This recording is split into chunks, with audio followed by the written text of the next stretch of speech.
Putus-putus. Oh, Artika Sari, tidak jelas suaranya. Kalau dari sini jelas sih. Jelas ya? Oke. Itu mungkin sinyalnya, karena lagi hujan. Di sini hujan, maka di tempat lain juga ada yang hujan juga. Di sini gelap, Pak Indra. Gimana? Gelap, mati lampu, ini pakai genset. Di luar hujan, gerimis, banyak suara yang aneh-aneh. Oh. Itu lukisannya kok senyum-senyum sendiri tadi yang belakang. Iya. Ini backgroundnya pakai, ini agak serem nih. Ntar saya cari backgroundnya ya. Teman-teman yang memungkinkan menggunakan background, silakan dipakai backgroundnya. Salam dari Yuswan di Aceh, Tamiang. Oke, siap. Kalau yang kurang bisa menggunakan, misalnya nggak ada green screen-nya ya, laptopnya nggak ada green screen-nya, nggak pakai background nggak apa-apa. Yang penting menyimak. Yang off kamera juga nggak apa-apa, yang penting menyimak.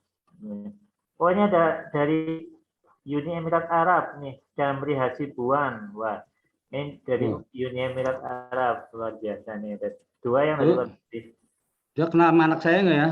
Kuliah dia di mana? Di anak saya di Abu Dhabi, Mas. Entar lah ngobrol lah. Oh iya.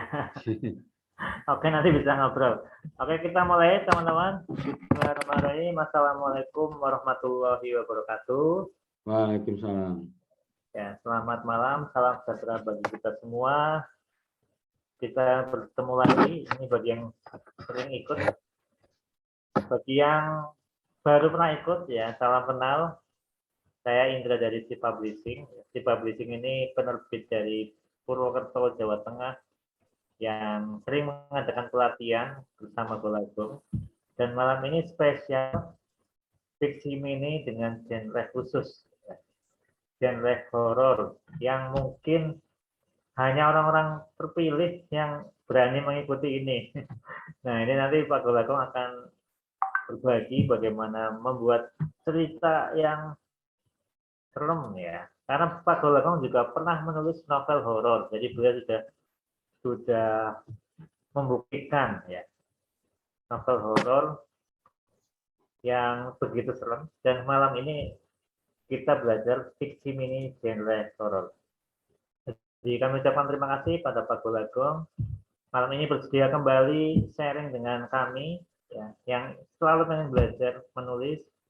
Kemudian terima kasih pada seluruh peserta yang setia ya, sering mengikuti kegiatan dari Si Publishing, nggak ada bosan-bosannya.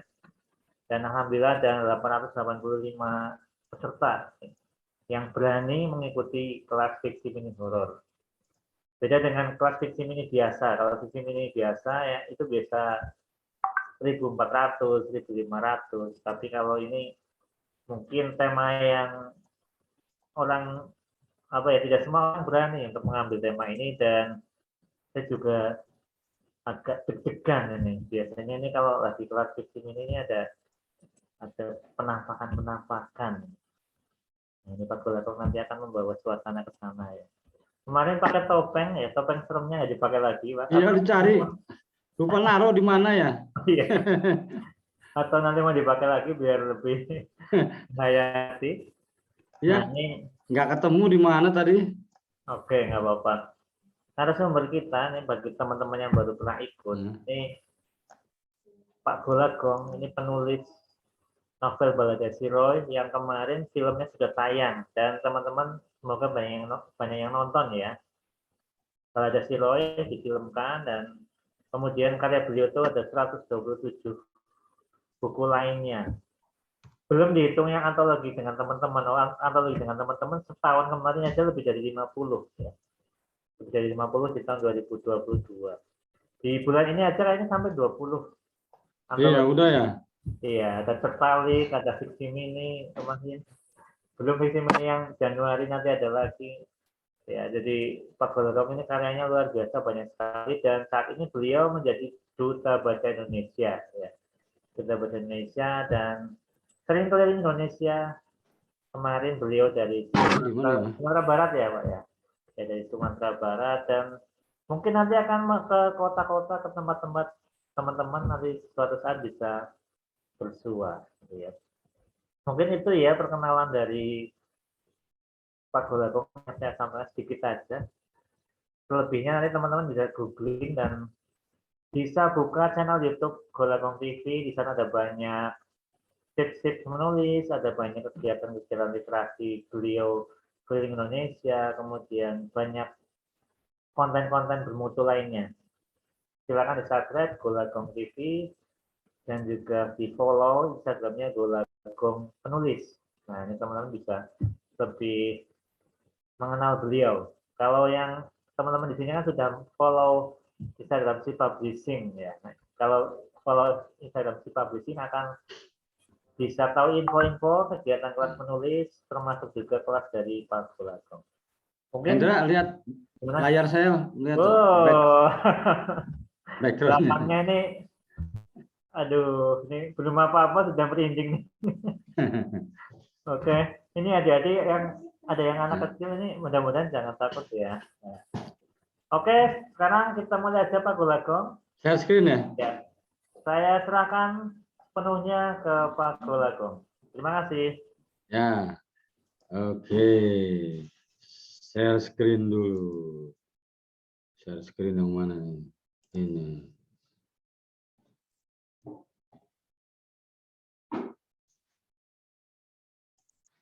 Udah belum? Udah ya? Oke. Selamat malam semuanya. Jadi lucu. Ini siap semuanya.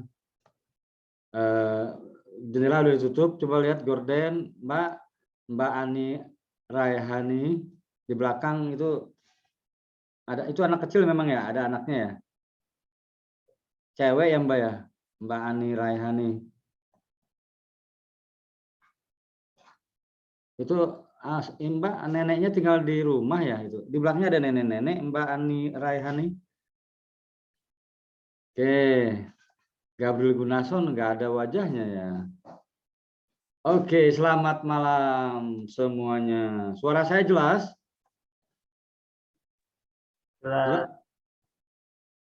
Jelas Hendra ya? Suara jelas ya?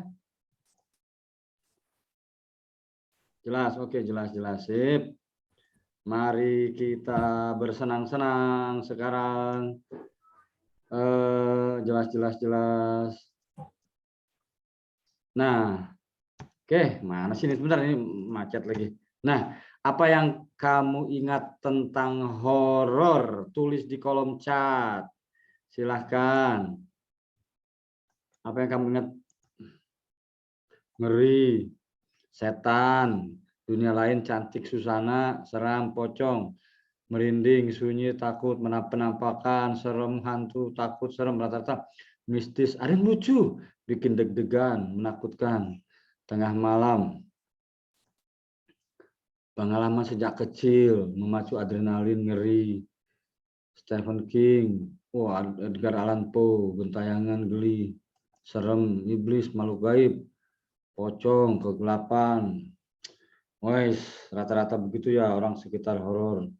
Situasi kebayang penampakan, mengagetkan, serem. Ya, rata-rata seperti itu, sama. Oke, kita lanjut ke slide berikutnya.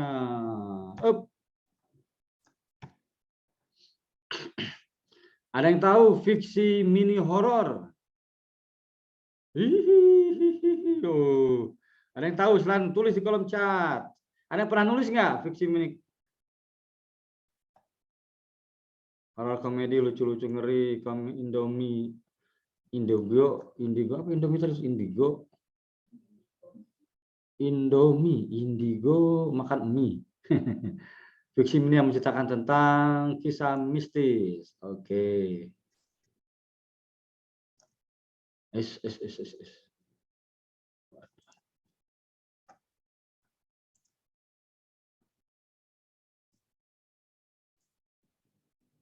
Horor imajinatif, cerita mengasihkan, cerita mini, cerpen horor. Saya pernah nulis horor, tapi nggak selesai. Cerita singkat, cerpen horor.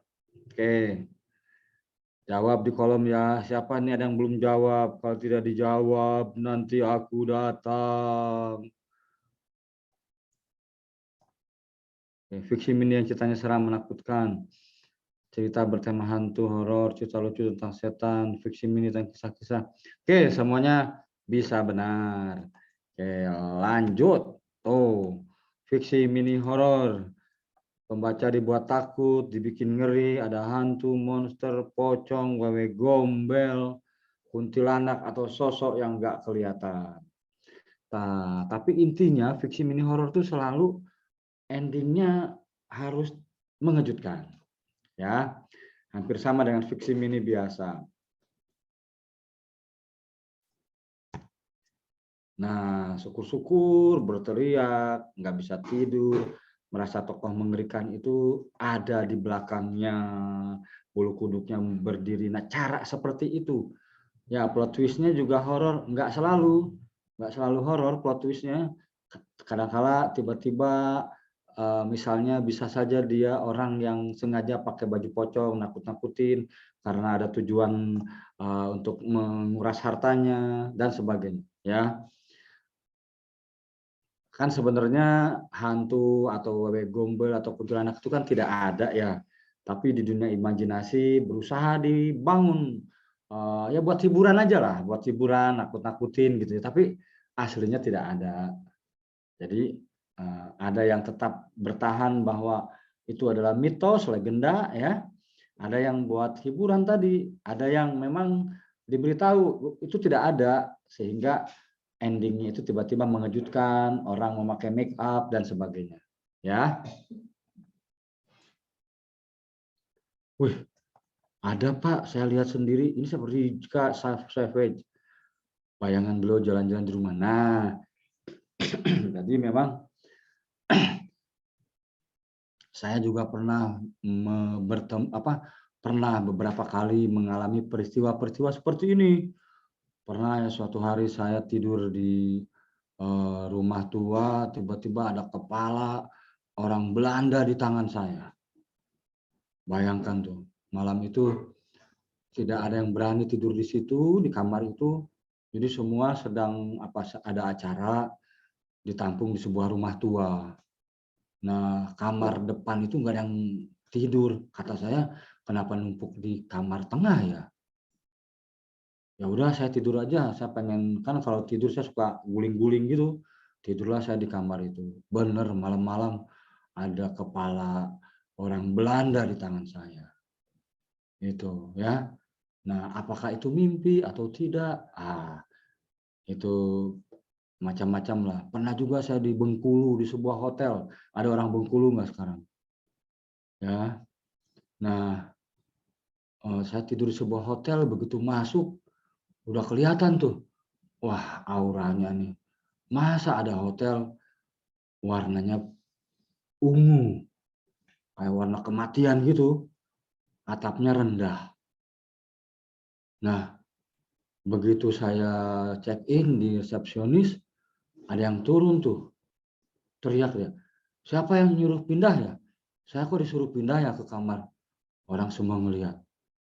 Nggak ada yang nyuruh pindah, Pak. Loh, tadi ada yang ngetuk pintu, keluar office boy. Nggak ada, Pak. Wah, saya lalu dikasih kamar, malam-malam saya mendengar anak kecil ketawa-ketawa. Begitu saya bangun ngebalik, lagi nonton TV anak-anaknya. Begitu nengok, oh astagfirullahaladzim, itu matanya merah. Dia lari ke kamar mandi. Saya nyalain lampu, saya kejar, saya buka, nggak ada. Saya keluar lari ke itu, kemana? Ke resepsionis. Ini di hotel ini ada apa nih? Semua pada ngelihat. Nah, lain waktu berapa tahun kemudian saya sama istri ke Bengkulu, datang lagi ke hotel, hotelnya udah ditutup. Saya tanya ke orang-orang di sebelahnya, itu kenapa hotelnya tutup? Hotelnya ada hantunya Pak, nggak ada yang mau nginep di situ. Ingat nggak Mah? Ya di Bengkulu. Kayak gitu ceritanya. Waduh, saya di hotel disasarin mulu ke lantai yang dikenal angker. Yang indigo harus diruqyah. Anak saya juga indigo yang di Abu Dhabi itu kemudian ditutup yang mana? Gabriel itu ditutup di ruqyah dia. Jadi di Quran juga ada memang makhluk halus itu ya. Nah, pembaca fiksi mini horor, Anda termasuk yang mana?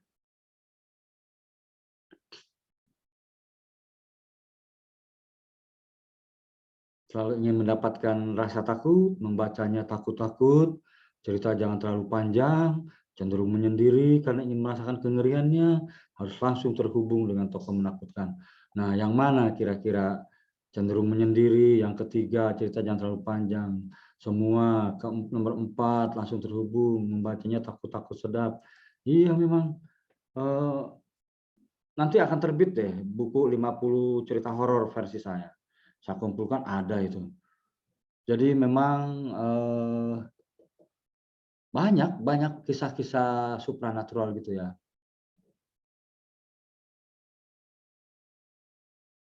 Dulu waktu saya di RCTI juga ada program, RCTI menolak hasil meeting saya di kreatif dengan teman-teman, menolak kisah-kisah misteri seperti itu. Nah kalau saya sih merasa kisah-kisah horor ini buat hiburan lah. Oke, lanjut ya. Fiksi mini horor, ceritanya bergerak cepat, ya. Ending ceritanya ibarat leher kita digigit Dracula, kemudian dihisap darahnya, gitu. Tuh fiksi mini horor seperti itu. Indonesia gudangnya cerita mistis memang, ya. Ini fiksi mini horor. Coba dipegang lehernya, takut ada yang ngegigit nyamuk. Itu Ani Rayani nggak nengok tuh ke belakang, nggak sadar tuh. Nah, nggak ada apa-apa ya. Saya kayak ada neneknya, takut sama neneknya, Mbak. Enggak ya. Itu Ali Imron di Pekanbaru. Nanti saya ke Pekanbaru loh. Ali, anaknya lucu amat. Itu di belakang. Ke Pekanbaru tuh saya tanggal berapa ya? Tanggal 12 Maret ini. Nanti datang ke Dinas Perpustakaan aja. Oke, nah silakan baca nih. Baca. Mana di kolom chat? Mana yang asik? Nomor 1 apa nomor 2? Di belakang saya banyak yang seram-seram.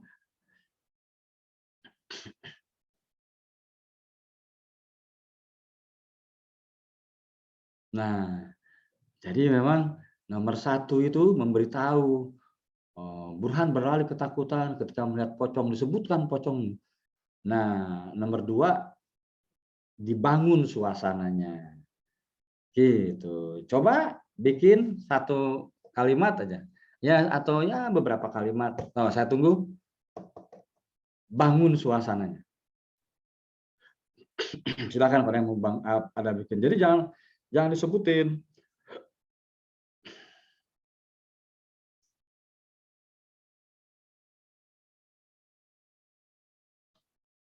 Sudah ya, sudah dibaca ya.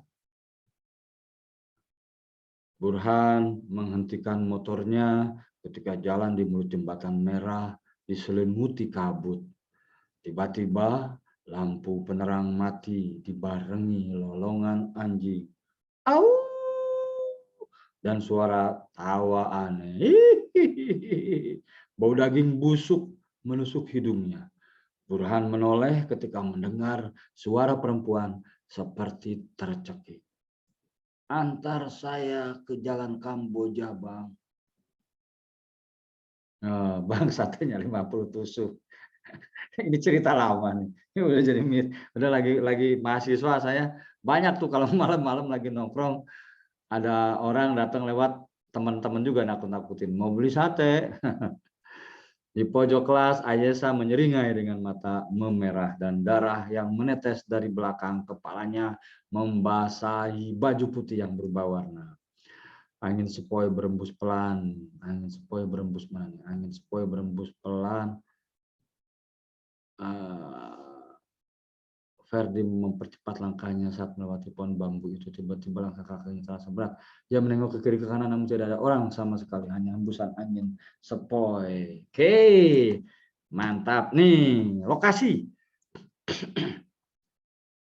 Pilih lokasi yang menimbulkan rasa takut. Pilih waktu dan suasana yang pas dan berkaitan dengan kepercayaan masyarakat. Set dan properti yang mendukung. Alur cerita harus membangun rasa takut. Tokoh horor menakutkan yang kuat. Ending cerita yang di luar dugaan. Ya. Nah, 6 ciri khas horor. Boleh ditambahin coba. Kalau jalan kakinya tidak menapak, terdengar suara tawa tapi tidak ada orangnya. Tidak ada orangnya. Tubuh tanpa kepala, mata merah, mulut penuh darah, punggung bolong, penuh belatung. Coba ada yang mau nambahin nggak? Nomor 7 apa? Aku terhenti seketika berjalan karena di samping kiri saya seperti ada yang mengikuti dari belakang. Ketika saya menoleh, gerakan itu menghilang. Tiba-tiba bayangan putih berambut panjang dengan mata memerah menatapku. Sebagai pemilik baru rumah tua, saya memutuskan untuk menjelajahi loteng. Di sana saya menemukan sebuah buku harian tua dengan catatan dari pemilik sebelumnya yang telah meninggal di dalam rumah itu. Di dalamnya tertulis, saya tidak bisa melarikan diri dari mereka. Mereka menghantui saya siang dan malam. Tiba-tiba saya mendengar suara di belakang saya dan berkata, "Kamu menemukan buku harianku." Saya berbalik untuk melihat hantu pemilik sebelumnya berdiri di sana dan baru menyadari terlambat bahwa saya sekarang terjebak bersamanya selamanya. Serem ini. Ini bagus nih, yang ini tinggal diperbaiki redaksinya aja nih.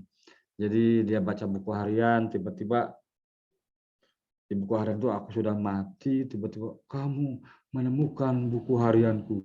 Berarti hantu yang ngomong tuh. Arwah. Tiba-tiba suara pintu berderit pelan. Asap putih merangsek masuk ke dalam rumah. Bau anyir darah tercium menusuk hidung. Kalau saya ingin menulis pocong yang lucu sehingga tidak ada lagi kesan pocong itu menakutkan, nggak apa-apa ya. Jadi komedi nggak apa-apa. Ketika aku membuka mata, tampak 2 pocong di dinding tembok kamarku. Nah, ini jangan disebut pocongnya. Jadi orang udah ngebayangin, tapi dibayangkan, diimajinasikan sehingga pembaca yang menyatukan puzzle itu, potongan-potongan kata-kata itu, sehingga dia punya imajinasi, oh seram. Kalau disebut pocong, wah, udah tahu tuh. Jam Roni Pemalang. Dini melewati toilet sekolah pada jam terakhir. Angin dingin meniup tengkuknya. Angin dingin meniup tengkuknya. Serasa dingin. Ya jangan, kan udah angin dingin. Serasa apa tuh? Serasa meregang gitu. Jadi jangan karena angin dingin udah pasti dingin. Tapi kalau ini horor harusnya dinginnya itu beda. Serasa tengkukku bulu-bulunya meregang gitu. Pintu toilet sedikit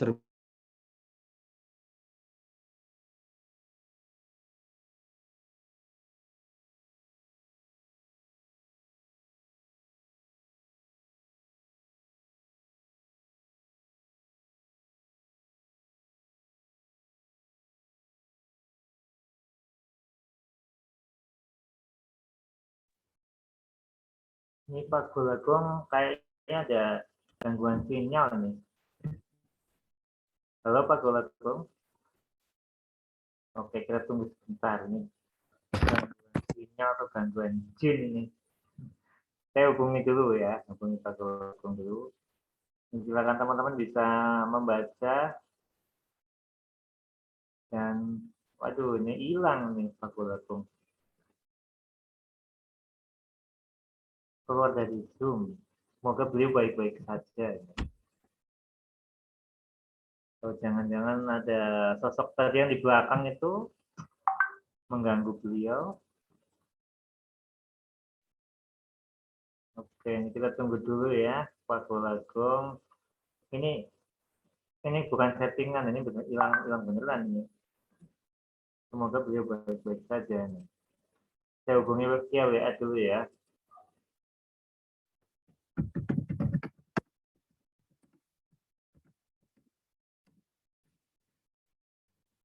Nah, ini beliau sedang berusaha join lagi.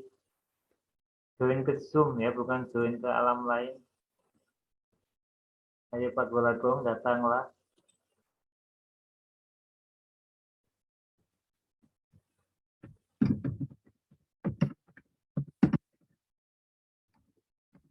Halo Pak Golagong, datanglah.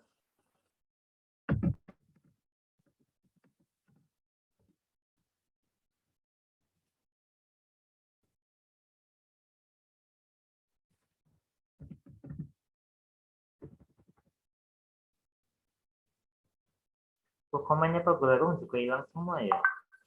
Aduh. Nih udah masuk nih.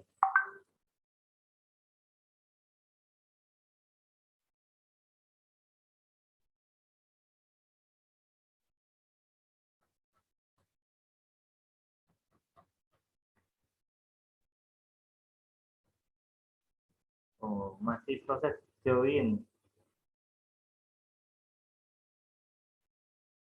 Atau lagi menghayati dulu, mampir ke alam lain dulu ini. Halo Pak Golagong, sudah bisa mendengar suara saya? Wah, masih proses join.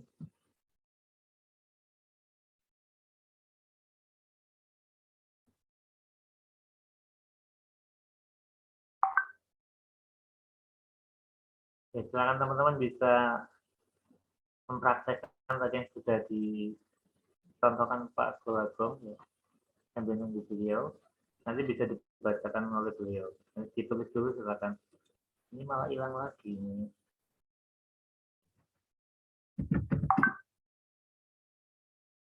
Halo Pak Golagong. Ya, halo, sorry.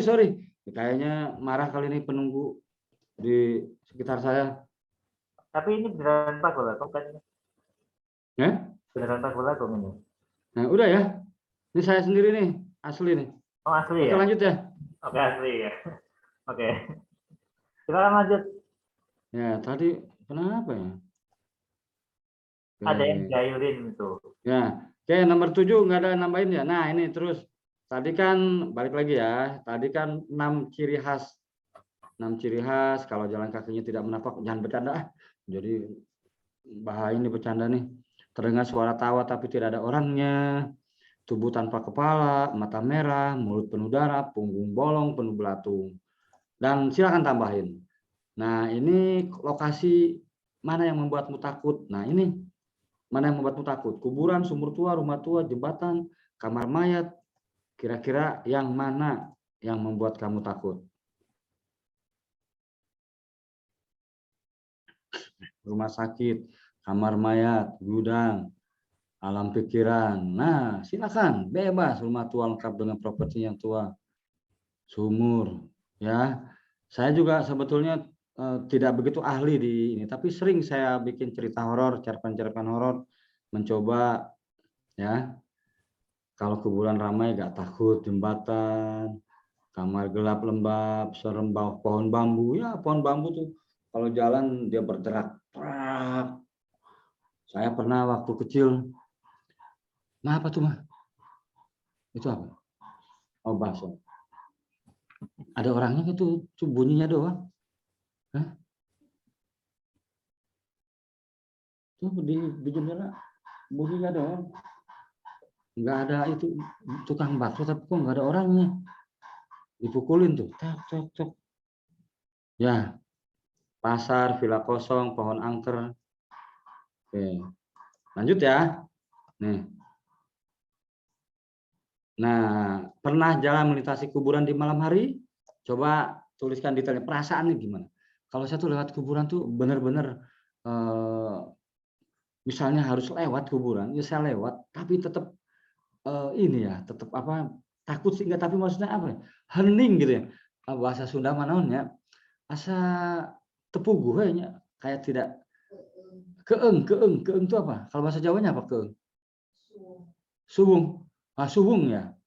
Yandra ya, suwung kalau lewat kuburan tuh. Ada yang biasa lewat situ. Lewat kuburan. Ya kalau ada jalan yang lain kenapa enggak gitu ya. Ya baca doa gitu, yang ngedoain. Ya kalau siang sih nggak apa-apa, tapi kalau pas malam gitu. Kalau apalagi kalau misalnya lagi bawa mobil tuh, wah saya pernah banyak lah pengalaman kayak gini nih. Kuburan sekarang mah tidak menakutkan.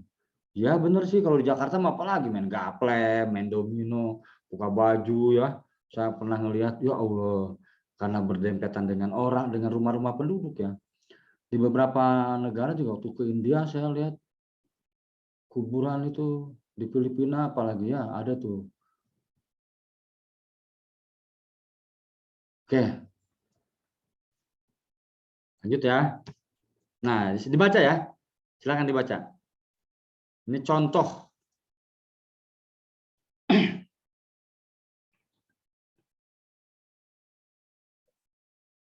Nanti komen ya. Gimana perasaan kalian baca ini? Saya nggak tahu berhasil apa enggak.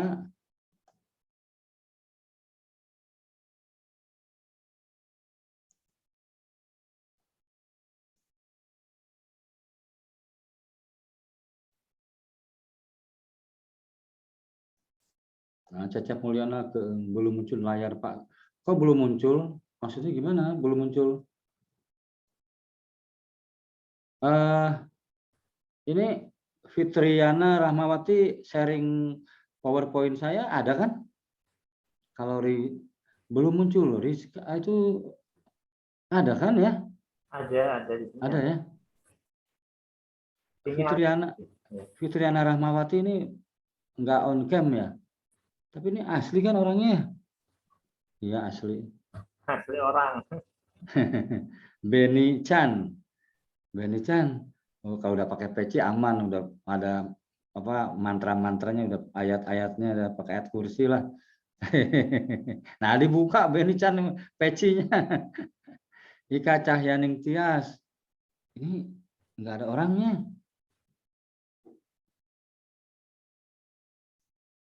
Udah dibaca ya? Gimana? Suasana ngeri sudah terbangun. Oke. Rama yang bisa melihat hantu Rama tuh bapak ya. Oke, lanjut ya. Nah, waktu dan suasana fiksi mini horor. Yang mana kira-kira? Tuh, ada malam Jumat, saat kelahiran ya. Kalau saat kelahiran, bayangkan kelahirannya saat hujan, terus di sebuah kampung misalnya, dibangun oleh kita. Misalnya lagi hamil menengok ke rumah, mau ke rumah ibu orang tuanya misalnya. Tiba-tiba hujan, gelap, bahaya, nggak ada pilihan, kita menginap aja yuk. Tiba-tiba menginap di hotel Melati karena nggak ada lagi hotel tua misalnya ya. Lalu apa mah apa kontraksi ya, kontraksi si perempuannya. Oh bayang itu kontraksi. Tiba-tiba pelayan hotelnya bilang ada dukun Paraji di sini. Wah mantap tuh. Rumah kosong, rumah kos. Ya terus tiba-tiba itu Mbak Ika Cahyaning Tias. Kok namanya Ika tapi wajahnya laki-laki sih? Mbak di rumah ya Mbak Ika?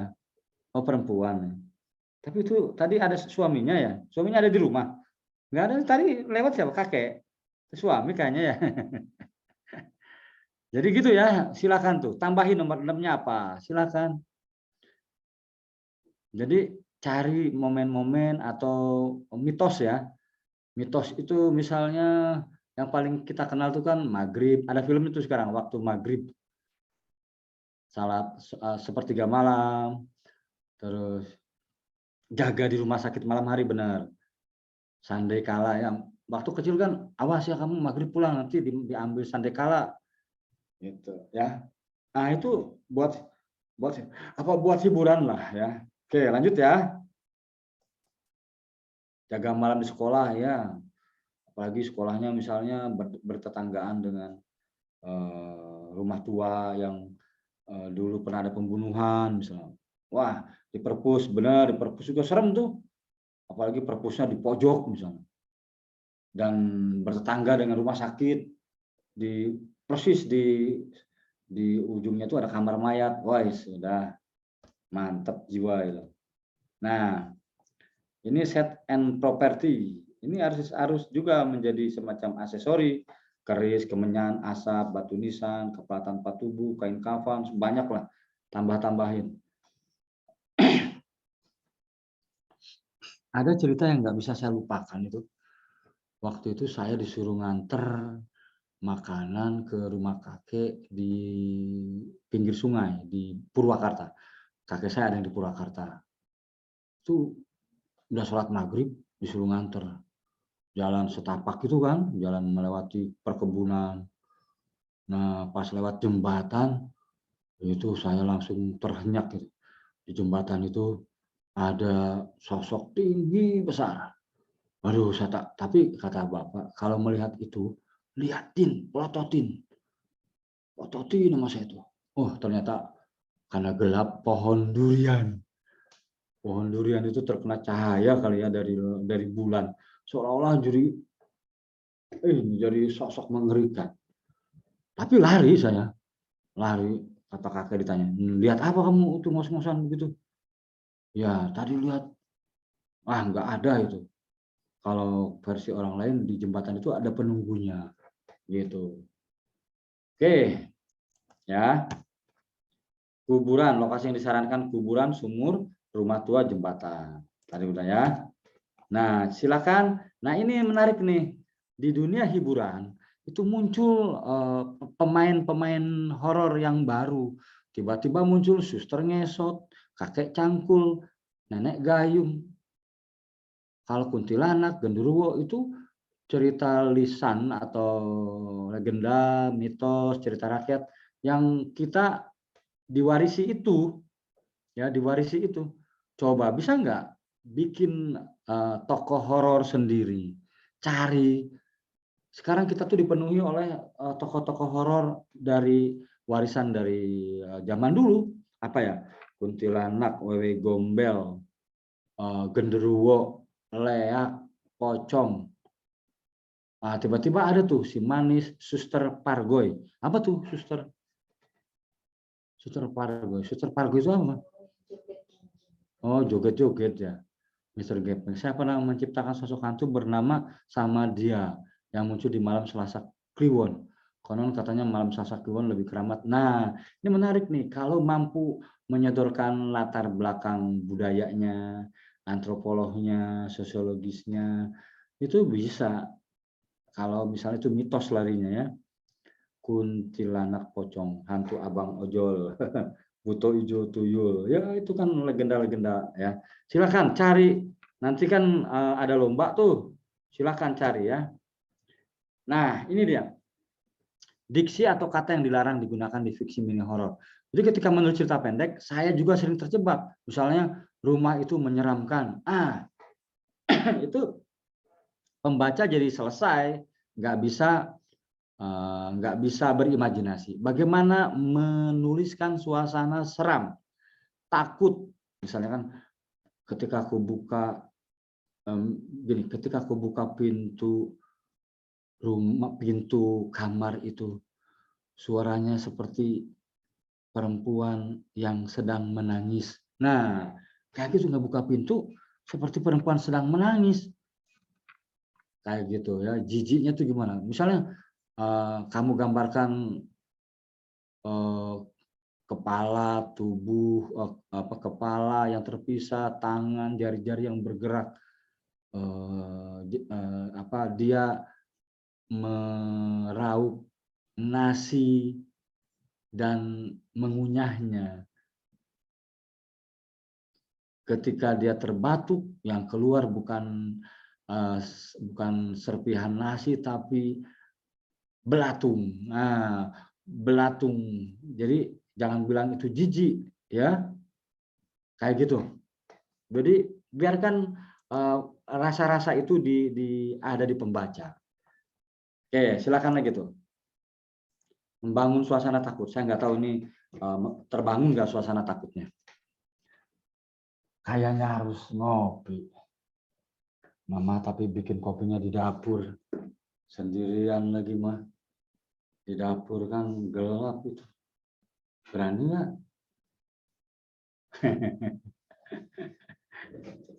Mah pahit mah.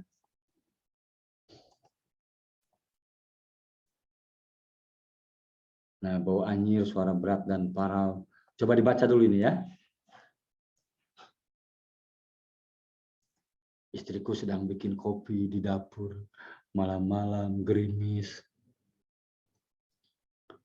Silahkan membangun suasana takut.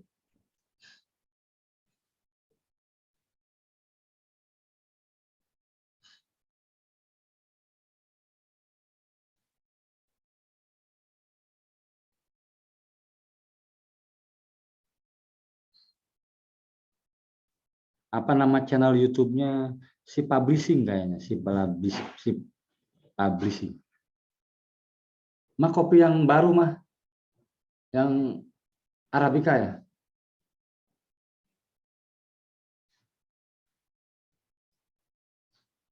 Gula Jawanya masih ada kan?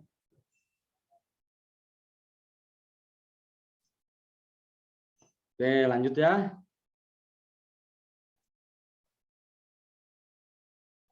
Udah pada baca? Nah, ini ada lagi nih. Ini membangun suasana seram.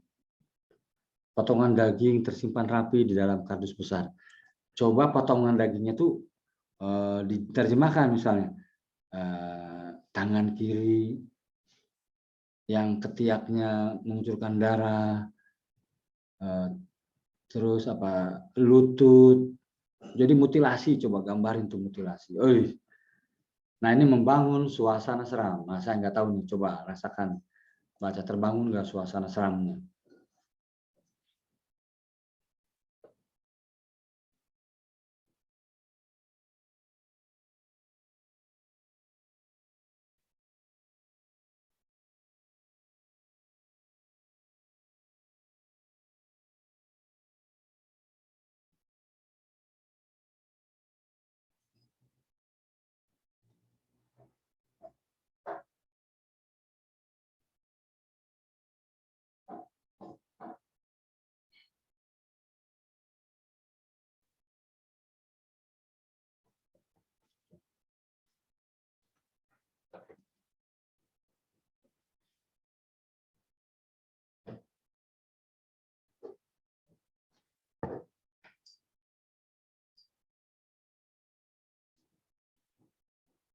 Nah, boleh kasih ikut.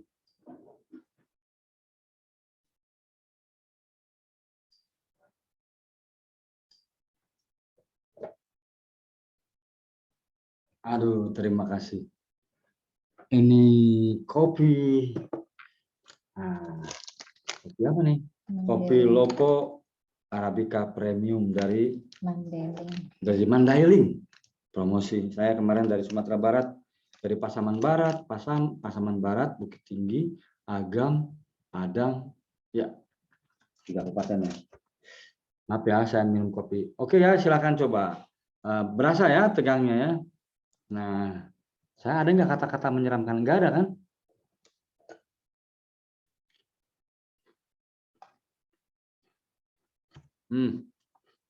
Nah, si manis jembatan merah.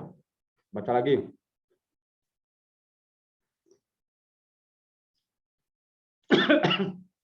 Aduh, enak mah.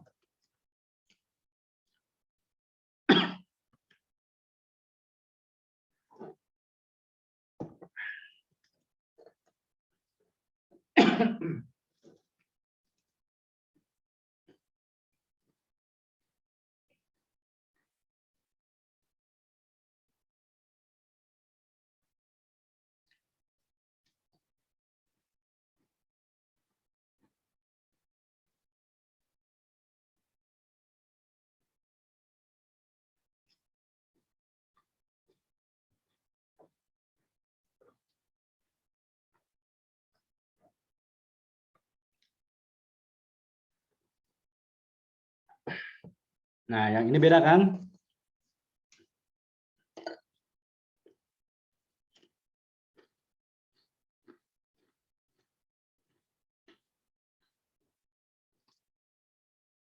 Tadi kan ada yang bilang mau bikin pocong lucu-lucuan. Nah, ini juga termasuk.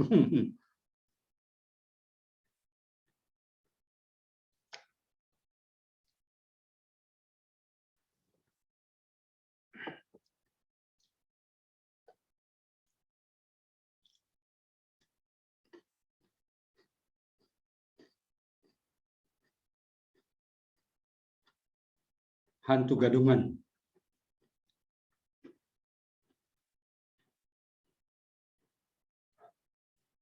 Oke, lanjut ya. Nih,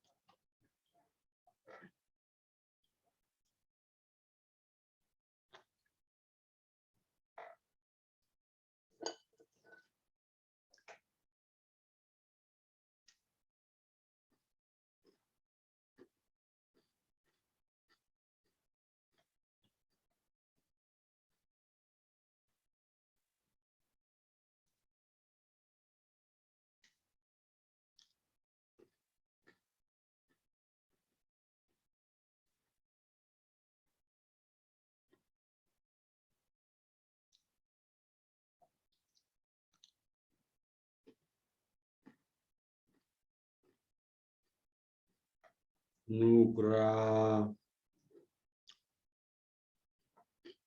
Nugrah. Suaranya tuh.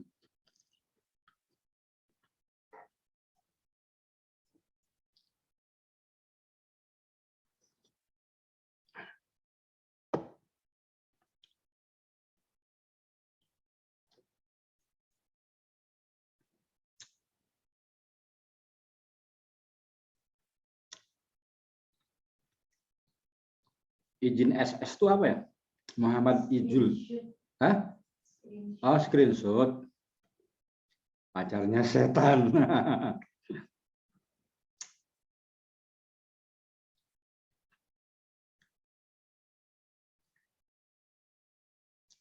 Nah, begitu ya.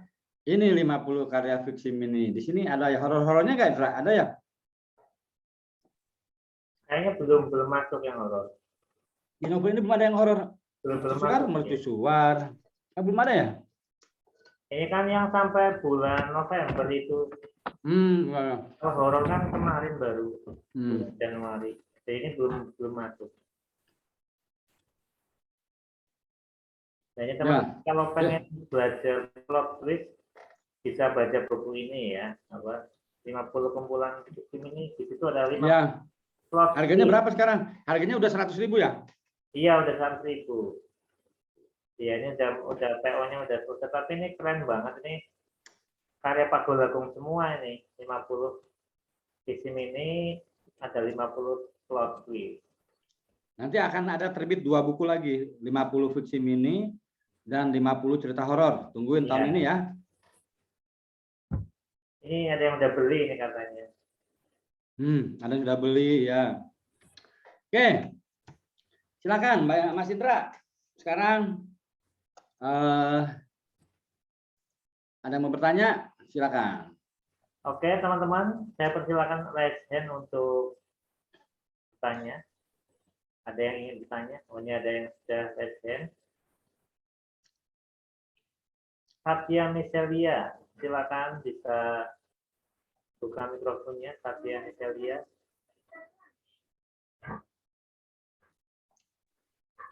Ya, assalamualaikum. Waalaikumsalam. Satya Michelia. Ini asli suaranya ya? Soalnya asli Pak, asli. Soalnya hitam. Oke. Iya, soalnya kameranya laptopnya pas nggak bisa. Oke, silakan. Iya, saya izin bertanya untuk di mana? Lokasinya di mana nih rumahnya? Oh iya, mohon maaf. Saya dari Malang. Malang tuh banyak hantu Belanda ya, tuh. Banyak hantu Belanda di Museum Brawijaya, ada di SMA 8, SMA 5, terus di Hotel Niagara. Hotel Niagara. Ya, yang terkenal Hotel Niagara, terus di Tugu banyak. Ya, saya izin bertanya Pak. Kan kalau dari tadi saya baca slide-slide-nya itu rata-rata menceritakan tentang horor yang kalau dibilang mengambil dari mitos-mitos daerah ya, umumnya di Indonesia. Kalau kita mau membuat cerita horor yang masuk ke thriller dan sebagainya, itu harus bagaimana Pak? Jadi misalnya kayak kalau di barat itu kan misalnya seperti zombie Ya. gitu. Nah, itu harus membangun suasana yang seperti apa begitu. Ya, thriller Saja. itu kayak tadi tadi apa ya? Si Manis Jembatan Merah ya. Ya. Itu sebenarnya itu thriller itu. Kan ternyata ada misalnya thriller itu yang terkenal kayak Stephen King ya. Ya. Masa apa mah judul yang terbaru tuh mah? Itu yang baru tuh, baru beli tuh. Kayak apa tuh yang mama baca tuh? Judulnya apa? Mercedes. Nah, Mercedes. Thriller itu ya, Mercedes, thriller tuh ya. Biasanya ya Mr. Mercedes. Terus ada tuh yang cewek negro yang ngebunuhin anak-anak sekolahnya tuh. Papa nonton tuh. Mo ya. Jadi thriller itu sebetulnya cerita-cerita menegangkan tapi manusia, psikopat dan sebagainya ya. Nggak apa-apa, hampir sama. Kayak tadi hantu Si Manis Jembatan Merah sebetulnya diarahkan ke thriller bisa. Oh. Jadi antara horor dan thriller itu gini, apa bedanya horor dan thriller? Jadi kalau horor itu biasanya diambil dari cerita-cerita legenda, mitos, yang memang dia makhluk yang kita anggap hantu, orang yang sudah mati biasanya, atau makhluk halus. Itu namanya horor di Indonesia. Kalau thriller itu dipahami cerita-cerita yang menegangkan, tapi tapi bukan makhluk-makhluk supranatural tadi. Dia memang ada semacam maksud-maksud tertentu. Misalnya dia punya kelainan jiwa atau dia punya maksud untuk menguras hartanya. Dulu pernah ada film thriller yang luar biasa di era saya, Scream. Wow, itu mengerikan, pakai topeng itu Scream. Nah, itu. Nah, kemudian apakah tadi ada pertanyaan, apakah apa tadi ya? Lupa saya. Sebentar. Amanatnya. Apakah cerita-cerita horor itu harus ada amanatnya? Ada amanatnya, selalu ada. Tadi yang Si Manis Jembatan Merah, amanatnya ya dia tukang tipu kan, jadi jangan terlalu percaya sama hantu, harus berani. Itu ya. Satya Michala gimana? Udah terjawab nggak? Dra, terjawab ya? Oke, ini lanjut lagi ke Haryadi. Ya. Pak Haryadi, silakan Pak Haryadi. Di-unmute. Terima kasih Bang Indra, Bang Ya. luar biasa. Mas Haryadi di mana? Oh, di Palembang, Bang. Wih. Duh, pasar 16 tuh. Pindang tulang ya. Pindang tulang. Pindang tulangnya, Pak. Oh, mantap ya. Monggo kalau Terus mampir ke Palembang lagi. Iya, kemarin tuh saya bulan Desember di Palembang. Oh, enggak terpantau ya. Ini Bang,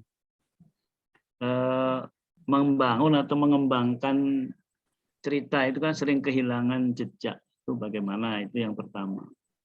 Yang kedua, sebetulnya yang pesan moral atau nilai-nilai yang akan disampaikan melalui si horor ini apa ya? Kalau yang cerita yang lain kan mudah kita misalnya masalah edukasi, moral. Tapi kalau horor ini kira-kira pesannya bagaimana ya supaya Iya, banyak orang yang menganggap cerita, banyak orang menganggap cerita horor nggak ada pesannya. Ada. Misalnya jangan percaya sama hantu, ya kan? Bisa. Iya, nah, itu tergantung kitanya. Jadi kita sering terjebak bahwa makhluk itu ada gitu. Iya. Kuntilanak itu ya. Jadi kita melakukan perlawanan pada mitos itu dengan ilmu pengetahuan. Iya. Nah, saya tadi ngasih contoh Si Manis Jembatan Merah. Apa sih tadi Si Manis Jembatan Merah ya? Nah, itu kan nyeritain dia nipu. Dia tuh penipu, memang pengen dapat uang dengan cara menakut-nakuti. Si polisinya kan menjebak tuh. Iya. Ada yang misalnya sebetulnya amanat hampir sama Pak dengan cerita-cerita pendek, menampilkan mitos-mitos, kemudian amanatnya apakah kita harus menghargai mitos. Kan pada akhirnya kita ini nggak boleh sombong. Nggak boleh sombong. Iya. Sebetulnya ada yang mempercayai dunia lain itu ada, misalnya ada dimensi lain lah. Iya. Jadi saya misalnya kalau datang ke satu kota selalu ketika menginjakkan kaki di kota itu, saya selalu berdoa minta perlindungan sama Allah, juga minta kalau di sini ada makhluk-makhluk tolong jangan ganggu saya gitu. Saya datang ke sini dengan maksud untuk mencari saudara dan sebagainya. Itu ada ucapan-ucapan seperti itu. Oh, supaya, jadi dikaitkan dengan agama juga gitu ya? Iya, dikaitkan. Kalau saya dikaitkan dengan agama, ya minta kalau saya sebagai duta baca kan, bahwa saya datang ke sini tujuannya adalah untuk berbagi ilmu. Jadi mohon maaf. Walaupun tadi sering suka muncul gangguan-gangguan gitu misalnya ya, suka terasa muncul, ya itu barangkali dimensi lain tadi. Atau kalau misalnya benar muncul, kadang-kadang saya menghibur diri, biasanya sholat tahajud misalnya, lalu menganggap tadi mungkin capek. Kayak kemarin ini saya tidur di Padang. Ini kemarin banget tanggal 23 Februari tidur di Grand Basco Padang. Tiba-tiba ada connecting door. Saya bilang ke asisten saya, ini connecting door, coba kita buka. Ini di balik sana ada apa ya? Nah, kalau saya bisa dibikin misteri itu. Cerita horor nih. Di dalamnya ternyata ada yang dipasung. Ada laki-laki. Jadi ada suara-suara aneh. Ternyata itu laki-laki yang dipasung. Sorry, Ibu Elis muncul lagi ya, Ibu Elis Pujawati. Sorry Pak Haryadi. Gimana Pak? Terjawab nggak Pak? Oke, ya bisa insya Allah dikembangkan. Ya. Terima kasih banyak. Agama, background agama masukkan aja ke salah satu tokoh. Misalnya tokoh ustadz gitu ya. Ya. Ibu Elis fotonya nggak ganti-ganti nih. Udah tahun 2023 ya Indra ya. Ya, sekarang Mas Ali. Oh, ini siapa dulu ini? Mas Ali Imron ya tadi ya? Mas Ali Imron dulu, oke. Tadi sudah raise hand. Oke. Jangan dibuka. Oh, dia nulis aku pergi. Hanya 2 kata yang ditulis oleh Dini, berarti Dini pergi. Oke, Assalamualaikum warahmatullahi wabarakatuh. Waalaikumsalam. Ya, selamat malam Mas Indra sama Pak Golagong. Salam kenal ya, baru pertama ikut kan. Ya. Saya November di Pekanbaru ke Kampar ya, ke Kampar. Besok datang lagi ntar, tanggal 12-an, 12 Maret. Kamparnya di mana? Di Bangkinang, Pak? Bangkinang, ya Bangkinang. Oh, iya. Ada banyak tokoh-tokoh media massa waktu itu kumpul, wartawan, terus pegiat literasi. Namanya lupa, yang dia kumpulnya di tempat bikin madu.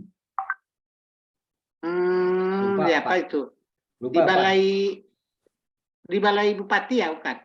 Enggak, di sebuah rumah dia bisnis ternak madu hitam.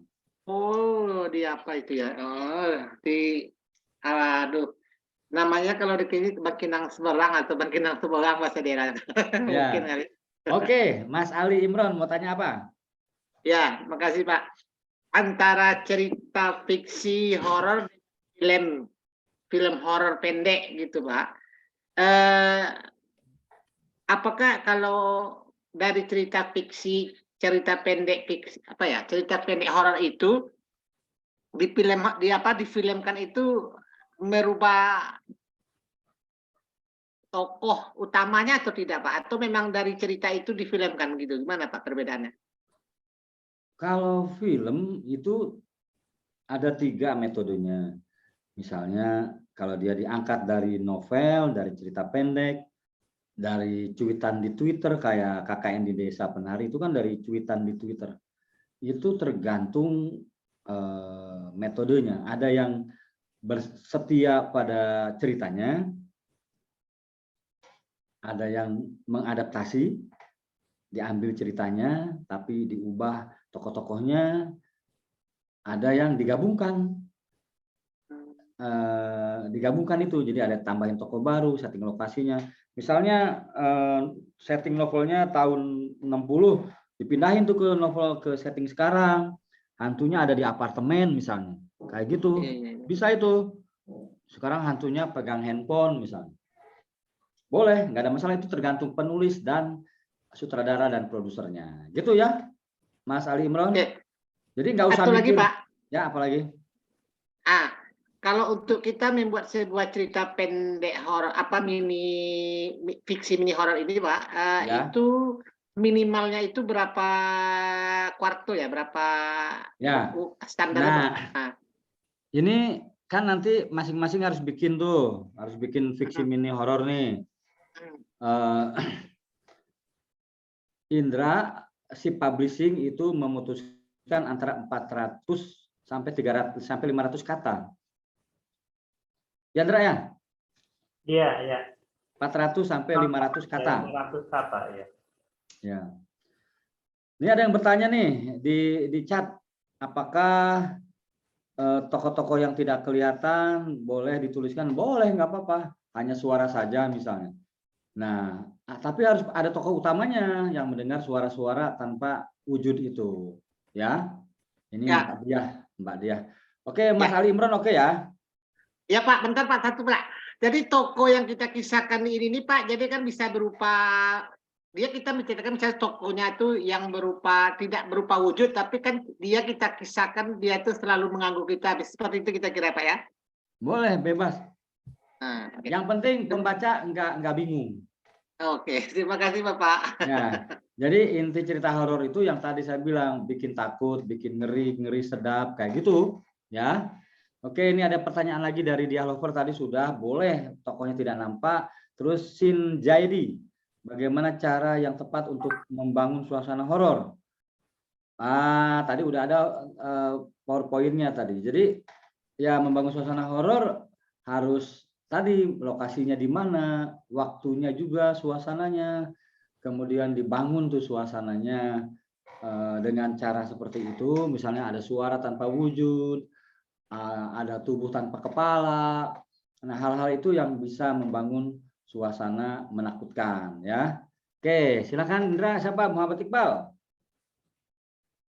Muhammad Iqbal ya, silakan dibuka mic-nya. Ya. Silakan Muhammad Iqbal.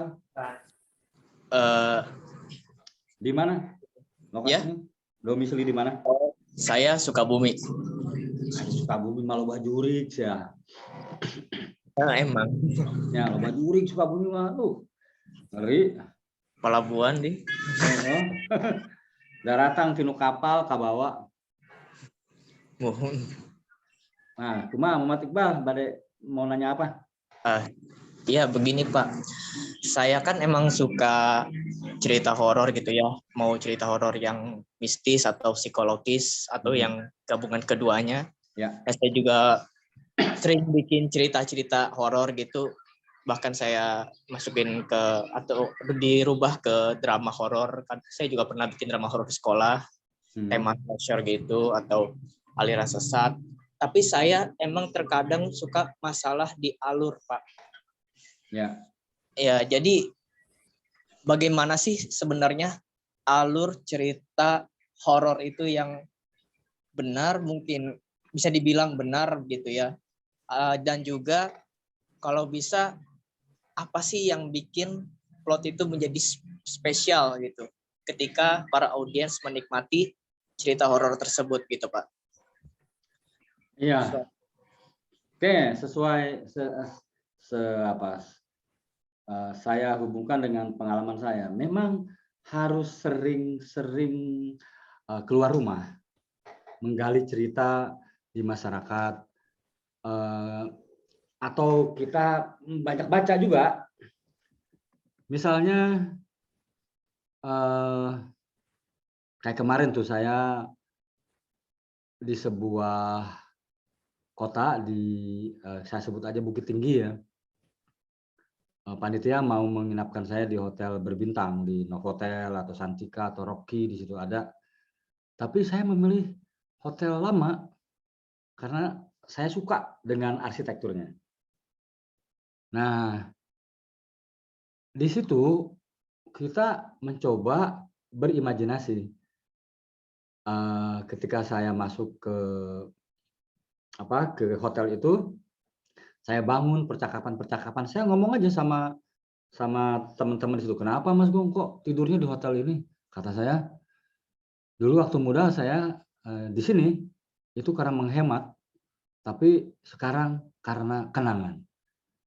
Kenangan apa? Kata teman-teman. Kenangan noni Belanda. Nah, padahal nggak ada noni Belandanya, tapi saya melihat hotel itu memang pasti ini sejak zaman Belanda sudah ada karena bangunannya Art Deco. Nah, saya nikmati bangunannya, kamarnya, lorongnya. Membayangkan tahun 20-an, tahun 40-an, lalu membayangkan saya bertemu dengan noni Belanda, masuk ke alam dia dan sebagainya. Nah, jadi memang niat membangun alur itu sudah dibangun ketika ya karena saya penulis ya. Jadi setiap masuk ke sebuah kota, saya sudah membangun alur itu. Ketika saya duduk misalnya ke kota Anu, saya udah ngomong ke sebelah. Saya sekarang jadi direktur perusahaan ya. Oke. Nah, itu nanti terbangun sendiri tuh, terbangun. Lalu saya tuliskan di laptop gitu ya, atau di mana di handphone. Temukan dulu sinopsisnya, awal akhir. Saya seorang direktur, kenapa saya tidur di hotel murah ya? Nah, pasti ada sebab. Itu saya bangun sebabnya, sebab akibatnya. Itu di dunia imajinasi. Dunia realitasnya, saya mencoba masuk di hotel itu dengan asumsi-asumsi pada masa masa kolonial itu terjadi pembunuhan dan sebagainya. Seperti itu. Jadi nggak bisa melamun di kamar. Kalau melamun di kamar ya, Kang Iqbal, ya nanti malah kesurupan. Jadi tujuannya memang untuk hiburan, untuk menyisipkan pesan-pesan moral di sana. Seperti itu. Oke ya, Iqbal. Indra, ntar saya jawab yang ada di chat. Pernah mengalami gangguan mistis apa tidak Pak saat menulis cerita? Alhamdulillah, setiap saya menulis cerita horor berdoa dulu. Berdoa dulu bahwa ini tujuannya memang untuk hiburan dan untuk menyisipkan pesan-pesan moral. Jadi alhamdulillah nggak ada masalah. Terus bagaimana menyiasati keinginan membangun suasana seram yang detail dengan keterbatasan? Oh ini harus mundur lagi nih. Kata saya tadi alurnya dibuat. Kita jangan berpikir kalau kita memasukkan unsur-unsur seramnya akan repot. Dra, halo. Silakan ada yang nanya lagi nggak, Dra? Itu masih banyak, ada Bu Elis juga belum. Bu Elis, iya Bu Elis. Halo Bu Elis. Bu Elis, silakan dibuka mikrofonnya. Bu Elis, nanti fotonya ganti dong tahun 2023 ya, Dra ya. Bu Elis, ya silakan. Ganti dulu ke Muhammad Ijul Haq. Bu Elisa mungkin belum muncul nih. Muhammad Ini Ijul udah, Haq. Bu Elis tadi udah berhasil tadi. Udah berhasil? Tadi sudah membuka mic-nya. Ayo silakan Bu Halo. Elis. Nah, halo Bu Elis. Halo juga. Assalamualaikum warahmatullahi wabarakatuh. Piye Waalaikumsalam. kabare Bu Elis? Sehat? Ih, damang pisan alhamdulillah. Gini sudah Bu Elis sering di Jawa. Ih. Abdi mah orang asli, orang Banjar Patroman. Di Banjar masuk Kuntilanak. Leres eta angot di Rawa Onom. Aduh. Kumaha ya mau nanya apa? Harus bahasa Iya. Indonesia, harus bahasa Indonesia soalnya. Bahasa Indonesia dong, biar omring. Pak Indra, alhamdulillah bertemu lagi. Apa Iya. kabar? Alhamdulillah baik, Bu Elis. Ya, Pak Gol Agong, mohon maaf saya mau bertanya. Ya. Percaya atau tidak, saya Tapi ini sering asli. mengalami. Ini Bu Elis Ya. ya asli ya? Asli lah. Ya, Pak Gol, saya sering sekali mengalami kejadian yang benar-benar menyeramkan. Itu percaya atau tidak terserah, tapi saya mengalaminya Contohnya, sendiri. coba ceritain satu aja Bu. Iya, saya mengalami di rumah saya itu semuanya sih sebenarnya terjadinya di rumah saya kecuali satu gitu kan ya, itu di hulu sungai Green Canyon di Pakidulan ya. Ya, ya. Ya. Nah, itu saya yang di Grand Canyon itu, saya ke hulunya malah. Itu luar biasa hutan belantara Cijulang, wow, gitu. Mmm, nah, saya ke hulunya. Kalau menurut saya sih belantara, tapi kalau di Sumatera mungkin tidak disebutkan belantara. Itu hulu Sungai Grand Canyon. Nah, di sana luar biasa. Saya itu melihat, ada gua ya. Saya, kok ini dari jarak 4 sekitar 7 meter itu kayak ular gede sekali. Oh, Saya, penasaran. Saya sambil berdoa, saya dekati, ih ternyata bukan. Kemudian saya mundur. Lah, kok itu ular lagi? Itu benar terjadi gitu. Nah, kemudian di rumah itu memang benar pocong. Kemudian ada, orang lewat ya sekilas tanpa kepala, masih banyak Pak Gol, gitu. Nah, ini gimana Pak Gol, kalau misalnya kisah nyata ini diangkat ke fiksi, apa difiksikan atau memang bagaimana? Gitu. ya, Soalnya ya saya ingin sekali mengungkap itu ya, ya. ingin peristiwa horornya gitu loh, ya. Begitu Pak Gol. Nah, kalau gini Bu Elis, misalnya Ibu melihat kuntilanak pocong misalnya di rumah, kan Ibu melihat, tapi Ibu bikin ceritanya.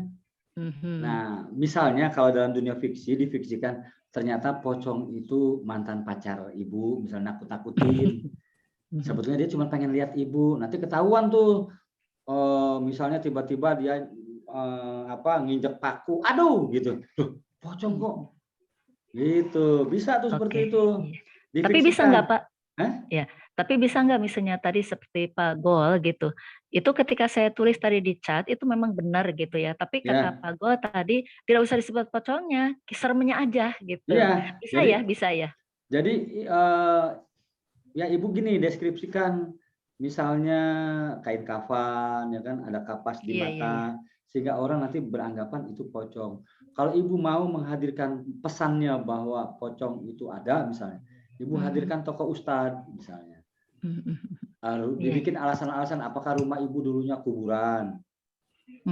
Di dalam dunia fiksi ya Bu ya. Iya, iya. Nanti misalnya kata ustadznya, Ibu harus banyak berdoa. Nah itu pesan ke pembaca. Baik, iya. Ya. Itu ya. Kenapa Bu? Kia Pak Gol, maaf, gini Pak, untuk Pak Indra itu di ruang tamu saya Pak Indra. Nah itu di sebelah kanan Pak Indra itu sebenarnya ada Pak harimau kata orang. Tapi itu dari moyang saya itu katanya moyang. Jadi itu mah karuhun gitu karuhun. Sebenarnya saya tidak menyadari. Tapi orang-orang kenapa ya yang bisa itu? Ibu katanya ibu melihara itu ya apa? Ya itulah pokoknya masa ibu nggak ngerti? Enggak ngerti apaan. Nah, tapi Ibu nggak pakai susuk Bu? Ibu pakai susuk nggak kan? Enggak lah, gitu. Kenapa Pak? Kenapa? Enggak. Nggak tahu ya Pak, tapi saya dulu ya, ini cerita nyata. Dulu waktu kecil saya memang dimandi kembangkan gitu kan waktu kecil itu. Saya nggak tahu gitu kan itu apaan. Nah, itu dimandi kembangkannya itu di bawah sinar ketika pertama ketika sedang bulan purnama. Yang kedua ketika bintang dan bulan itu benar-benar terang. Kemudian saya suruh menatap gitu ya, gimana gitu. Dan saya kan nggak ngerti kan saya waktu itu SD. Mungkin sekitar kelas 3, kelas 4 saya nggak ngerti apa-apa. Katanya Ibu asli Banjar? Pisan, asli Banjar pisan. Abdi dilahirkan di Banjar, agung di Banjar, sekolah di Banjar, di damel ge teu tebih. Coba tanya ke leluhur Ibu, tadi kan dimandiin, dimasukin susuk nggak gitu? Takutnya dimasukin susuk. Enggak, Pak. Soalnya saya enggak. Soalnya sudah ini saya mungkin Bapak kenal dengan Pak Marianto, seorang dosen UGM katanya dari fisika gitu. Aku naon gitu, kenapa? Iya, itu kan bisa juga ya dengan metode tertentu, itu bisa kalau memang itu pakai susuk, itu bisa keluar dengan sendirinya. Pakai metode tertentu lah gitu kan ya. Tapi ternyata saya enggak gitu kan. Alhamdulillah ya. Seperti itu Pak Gol. Nanti gini Bu, menarik kalau Ibu mau sekalian bikin novel aja. Ya novel, Ibu harus tetap tanya ke keluarga Ibu bagaimana di kampung. Ibu di kampung apa di Banjarnya? Abdi di Sarasna Mas, kira-kira masih di dalam kota. Oh, dalam kota ya. Radius dari alun-alun Banjar itu radius 1 kilometer lebih kurang. Ya. Sofyan Anwar kenal sama Pak Sofyan? Pak Sofian yang itu literasi itu. Kenal ya? Saya tidak kenal tapi tahu wajahnya. Oh gitu. ya. Ada pengurusnya tetangga saya. Ya. Pak Oke. Ivan. Itu yang dulu dengan difoto dengan Pak Gol itu Pak Ivan. Ya, itu. Nah, jadi saran saya Ibu Elis, iya. Ibu pilih apakah mau dibikin kisah-kisah personal literatur, kisah pribadi Ibu, misalnya bab 1 melihat pocong. Nah, itu Ibu tidak perlu difiksikan, cerita aja. Nanti Ibu tanya ke orang pintar, kenapa sih saya bisa ngelihat? Nah, bisa berapa bab tuh Ibu, banyak tadi di Grand Canyon, melihat ular dan sebagainya, tumpahkan aja, itu bisa 1 buku tuh. Nah, kalau mau difiksikan, tadi dengan cara-cara yang saya sarankan, misalnya ternyata pocongnya itu mantan pacar, atau pocongnya itu memang ingin mengambil sesuatu harta karun di dalam ruang, di rumah Ibu tuh di ruang tamunya mungkin ada harta karun, kayak gitu, itu difiksikan. Kalau di ruang tamu mah ditungguin sama leluhur, itu berupa berbentuk harimau. Harimau. Iya Bu, jadi orang-orang Sunda kayak saya juga, orang-orang melihatnya saya ditemani sama macan putih, katanya gitu. Lah iya sama, ada 2 harimau katanya, harimau putih dan harimau Kalau saya karena lahir Agustus kan Leo, jadi singa kan Leo itu ya. Pak Gol itu ya. Nanti fotonya ini kalau saya mau ini ya, mau. Iya Bu, fotonya ganti ini, matanya meliriknya seram juga nih.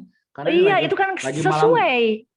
Sesuai dengan sekarang, makanya nggak dulu diganti gitu. Muhammad Ijul, lihat deh Ibu Elis, serem ya ini lirikannya. Aduh, serem banget. Itu kan saya menyeramkan memang. Ibu Elis di Antos ditungguin fiksi mini horornya ya. Mangga, Pak Gol di Antos di Banjar di Rorompok sareng Pak Indra. Takut Moal. Iya. Nuhun Pak Gol. Terima kasih Ibu Elis, semangat ya. Iya, sami-sami Pak. Nah, sekarang Muhammad Ijul Haq. Nanti saya mau jawab yang di chat dulu ya, di kolom chat. Bagaimana terus untuk menulis cerita horor, hal apa yang paling fatal bisa merusak nuansa horor? Tadi buat Najnin. Jadi kalau kita misalnya menyebutkan tadi di depanku ada rumah tua yang menakutkan. Aku melihat di dalam rumah itu ada hantu berseliweran. Nah, itu udah rusak suasana itu. Jadi memang usahakan jangan disebutkan tokoh-tokoh horor itu, tapi dibangun suasananya, dideskripsikan gitu sehingga orang menebak-nebak. Misalnya aku ketika aku ketuk pintu, tidak lama kemudian pintu terbuka tapi tidak ada orang. Nah, kayak gitu. Kudorong pelan-pelan pintu itu, terbentanglah ruang tamu di mana 2 perempuan bergaun putih duduk. Nah, gitu ya. Ini buat Neznen. Fitriani Masuro, harus banget 500 kata, lu berdikit nggak boleh, harus 500 kata paling banyak, 400 kata boleh. Jadi jangan dilebihin karena itu menyangkut biaya produksinya. Gimana kalau kita menulis cerita horor dan pembaca membacanya menjadi komedi? Nggak apa-apa, tapi komedinya itu disimpan di akhir aja kayak saya tadi ya. Tiba-tiba bohong. Oke, Muhammad Ijul Haq, silakan.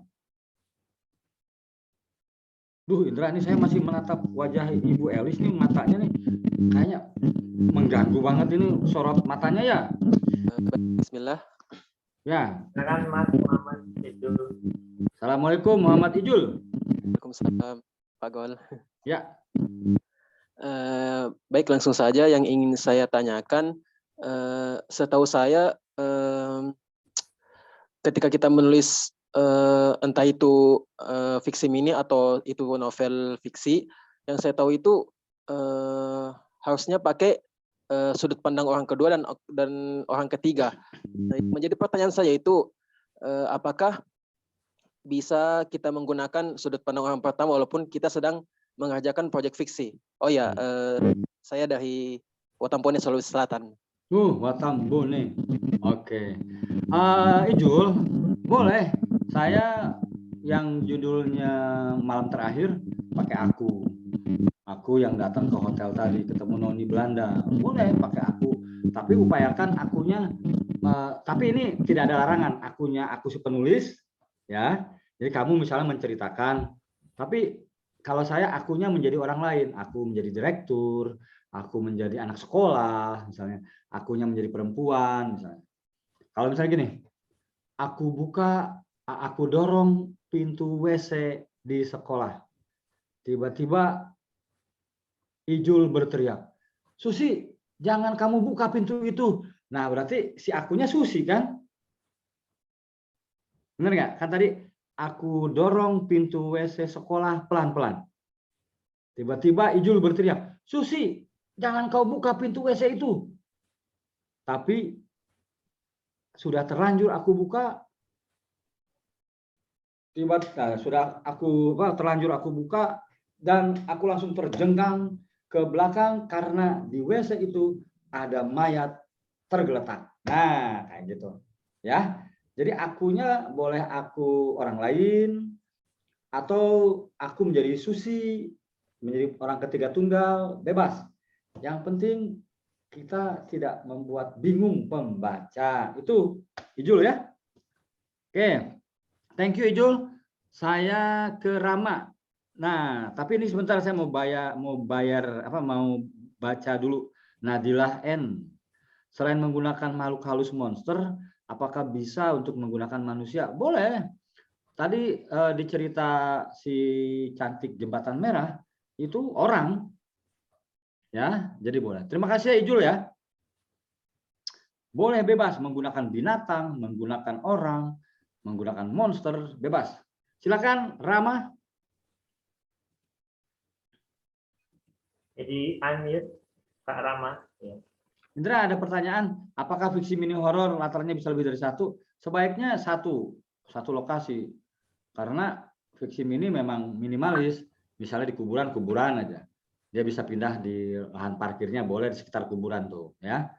Di rumah tua boleh di halaman rumahnya, di teras boleh. Yang penting satu lokasi.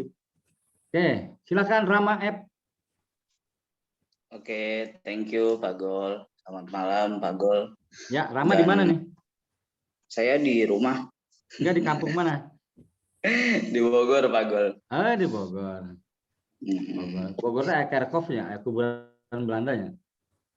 Ada di Kebun Raya ada. Iya, Kebun Raya. Ada pernah nggak beberapa. malam-malam nyelinap ke Kebun Raya? Pernah?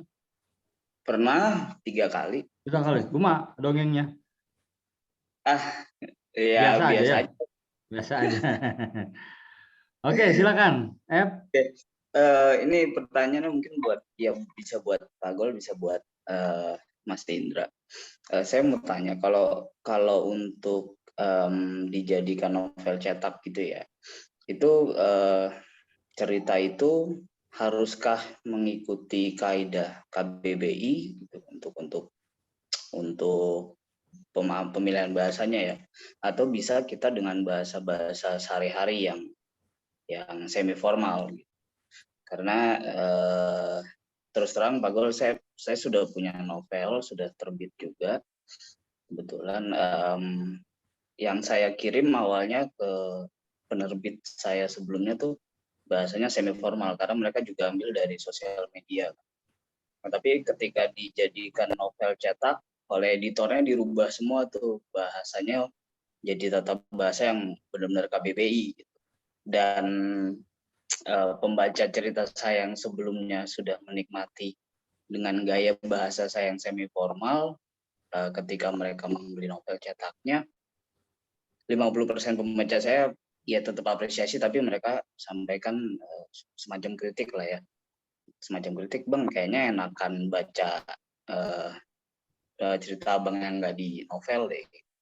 Lebih senang cerita yang dengan bahasa semi formal kayak contohnya kalau novel cetak. Soalnya saya pernah baca ya, kayak bukunya Raditya Dika tuh kan dia pakai bahasa yang kata ganti orang pertamanya gue gitu kan, nggak saya atau apa.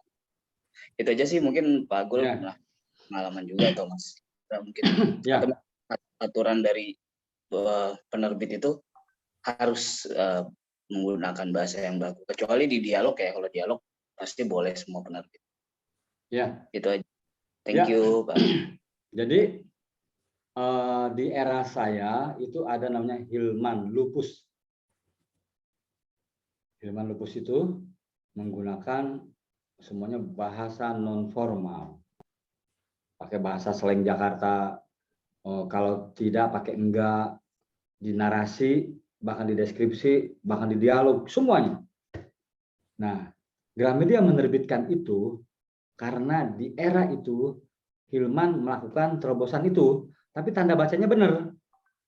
Tanda bacanya benar ya, tanda bacanya, komanya, kalau dialog pakai tanda seru, tanda kutip, titik, titik koma, semuanya benar. Nah, cuma dia melabrak kaidah KBBI tadi. Kenapa Gramedia mau menerbitkan? Karena penggemarnya banyak. Gitu. Nah, jadi ini persoalan industri buku. Tapi karya Hilman tidak bisa masuk ke misalnya dulu misalnya punya saya nih, Balada Siroy. Itu buku saya ada cap dari P&K Kemdikbud bahwa ini bisa disebarkan di sekolah. Karena memakai bahasa yang baku, tapi dialognya sesuai dengan karakter. Jadi kalau saya pakai misalnya hujan tidak deras lagi. Kalau Hilman kan hujan enggak heboh lagi, kayak gitu.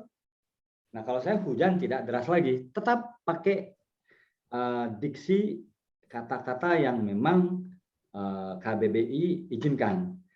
Kecuali dialog ya. Kalau Roy ada slang Sundanya, dialek Sundanya, ada dialek Batak dan sebagainya. Nah, jadi sebetulnya tidak ada larangan, tidak ada larangan. Kamu harus meyakinkan penerbit. Jadi penerbit bisa dikritik sama pembaca, sama lembaga bahasa ketika menerbitkan itu. Gramedia dikritik banyak itu sama orang-orang, ini apa nih bahasa. Nah, kemudian terjadi polemik dan sebagainya. Kalau Gramedia saya itu melihat bahwa ini terobosan karena belum ada yang pakai itu. Di samping banyak penggemar sehingga bestseller bukunya. Nah, punyamu penerbit, saya rasa dia nggak mau reputasinya jatuh karena takut dikritik dengan penggunaan bahasa itu. Kecuali kamu nerbitin sendiri, bilang order jangan diubah ya. Nah, kamu ngeluarin duit sendiri tuh, tolong cetak aja gitu. Beda kalau kamu nyodorin ke penerbit, ada editor. Kalau editornya sarjana bahasa, pasti dia terganggu. Nah, kecuali kalau kamu tadi booking, ini tolong terbitkan, ISBN urus, tapi jangan diubah. Saya cetak 1000. Kamu udah punya pembaca. Nah, pembacamu loyal nggak? Dalam artian bakal beli nggak? Gitu. Nah, itu didesain sama kamu. Didesain, ada berapa, misalnya ke penerbitnya, ini bakal ada yang beli 1000 nih. Kayak gitu. Nah, itu yang bisa saya jawab. Nah, rata-rata yang menggunakan diksi-diksi di narasi, deskripsi pakai semi formal sulit untuk dapat penghargaan kayak gitu ya. Kalau Hilman bilang saya nggak butuh itu, saya ingin berekspresi, kata Hilman. Gitu ya. Thank you Rama. Oke. Ini selanjutnya mau siapa lagi nih Pak? Ini ada sebentar dulu di chat mitos di kampung saya jika ini Taufik Husen. Mitos di kampung saya jika kita lewat di tempat angker biasanya ada yang kena lempar dengan benda berupa tanah. Apakah ini juga bisa kita jadikan cerita horor? Bisa. Itu bisa ditambahin imajinasi. Tiba-tiba misalnya 2 orang nih lagi jalan, tiba-tiba dilemparkan. Dia bilang ke temennya, kamu jangan iseng dong. Iseng apa? Kamu tadi lempar ya? Enggak, saya enggak lempar. Wah, berarti ada yang lain nih. Kayak gitu boleh ya. Riza Rua sama sering bermasalah di alur ya. Terus izin bantu menjawab, kalau bisa jangan lebih dari ketentuan 500K, nanti takutnya tidak lolos kurasi. Iya benar. Kalau kita melanggar kriteria yang ditentukan oleh penerbit atau panitia, ya udah didiskualifikasi. Aisyah Winda, Assalamualaikum Pak, saya mau tanya untuk membedakan antara horor dengan bukan trailer, thriller pakai H. trailer itu truk ya. Kadang yang saya baca ada juga yang campur antara keduanya. Di awal cerita tentang horor, tapi endingnya itu thriller. Nah ini yang benar yang kedua, thriller. Kemudian kalau untuk bikin fiksi horor berdasarkan suasana tempat tinggal, bisa nggak pakai seperti film Paranormal Activity? Silakan, yang penting jangan jiplak lah. Jadi akan lebih bagus jangan jiplak. Kalau misalnya terpengaruh silahkan ya. Jadi horror ending itu bisa thriller, boleh. Kayak saya tadi, si Cantik Jembatan Merah kan awalnya begitu, horor. Ya, tapi ternyata itu manusia. Oke, Aisyah Winda. Ini pakai bahasa Korea atau Jepang? Aisyah Winda. Aisyah Winda. Gambarnya Aisyah Winda. Ya. Iya, Pak. Aisyah Winda. Iya, Itu Pak. bener kamu kok giginya bertaring kayak Dracula. Asli ya? Bohong. Di mana lokasinya? Domisili di mana?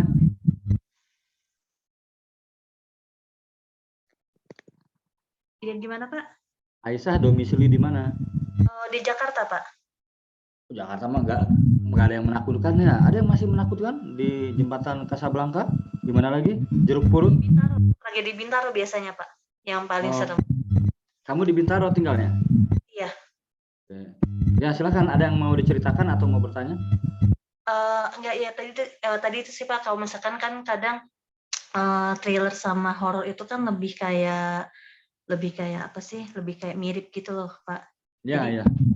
Kayak bedain juga sama kayak gore gitu, itu termasuknya tuh horor atau thriller, Pak? Kayak gore gitu.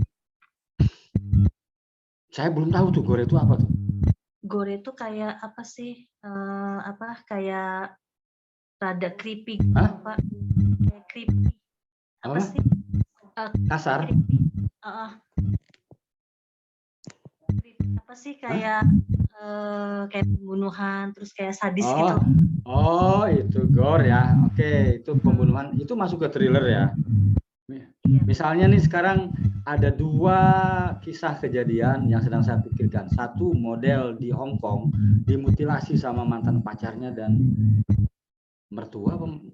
mertuanya dan sama ibu si mantan pacar. Bayangin tuh, dimutilasi, disop kepalanya. Itu bisa jadi thriller tuh.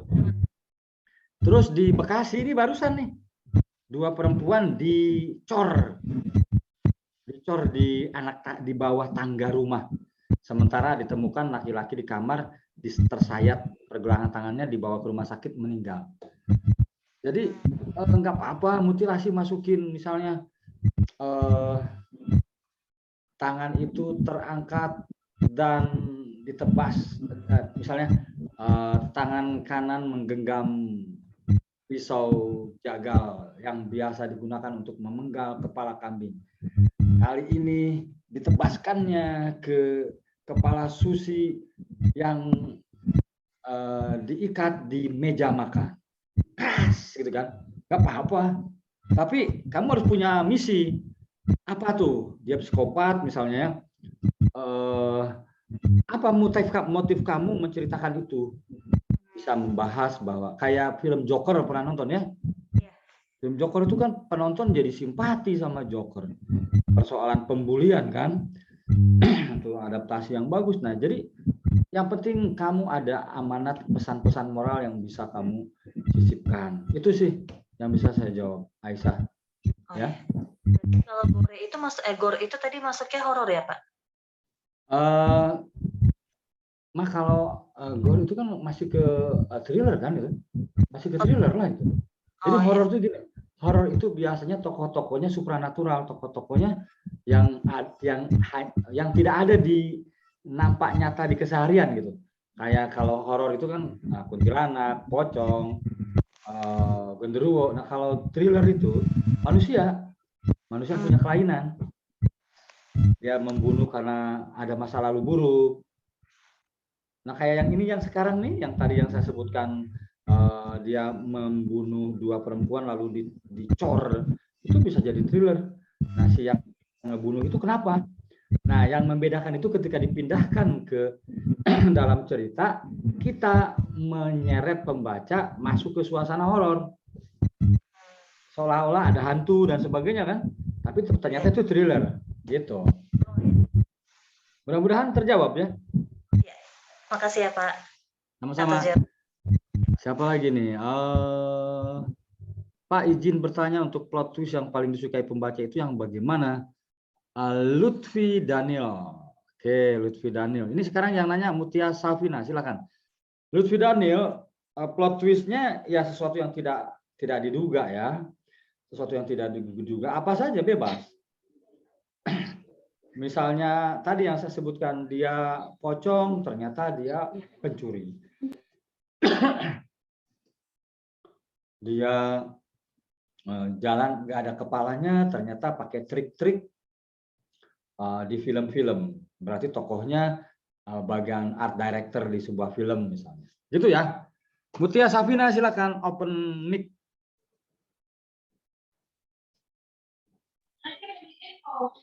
Ya, assalamualaikum warahmatullahi wabarakatuh, Pak Gol. Selamat malam. Selamat malam. Mbak Mutia, suaranya seram amat suaranya.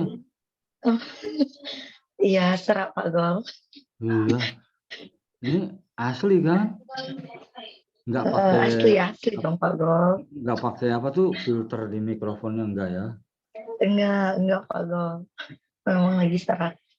Soalnya gelap nih. Takutnya ada suara-suara dari. Oh iya, lagi nggak bisa hidup Pak Gol apanya.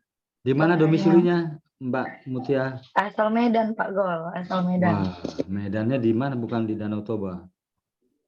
Enggak Pak Gol, kota Medannya. Mutia, sebentar Mutia. Rama, Indra, 500 kata itu sudah termasuk bionarasi enggak? Indra? Tidak termasuk. Tidak termasuk ya? Ya. Jadi bionarasi jangan panjang-panjang lah, 5 kalimat aja. Silakan Mbak Mutia, open mic lagi.